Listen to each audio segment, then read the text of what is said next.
Hello বন্ধুরা, তোমরা সবাই কেমন আছো? আশা করি সকলে ভালো আছো। আজকে আমি তোমাদের জন্য একটা ছোট্ট পাড়া ঘর এঁকেছি। সেখানে দেখো তোমাদেরকে স্টেপ বাই স্টেপ তোমাদের কাছে আমি তুলে ধরেছি। তোমরাও এইভাবেই সহজ প্রসেসে ছোট্ট করে একটা সুন্দর করে ঘরটা এঁকে ফেলো।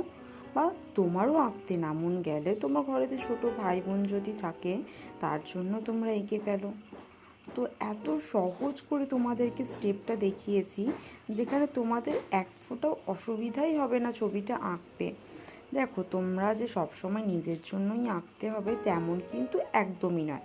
অনেক সময় অনেক জায়গায় প্রজেক্টে লাগে, কোথাও যদি মন যায় কম্পিটিশনে আঁকবো, যে গ্রামের দৃশ্য যদি বলে থাকে, তখন কিন্তু তোমাদের এই সহজ প্রসেসটা লাগতেই পারে। আর দেখো, আমি এত সহজ করে তোমাদেরকে দেখিয়ে ফেলেছি ছবিটা। তোমাদের কেমন লাগলো ভিডিওটা তোমরা কিন্তু একদম কমেন্টে বলে যেতে ভুলবে না। আর আজকের ভিডিওটা এখানেই শেষ হলো। টাটা।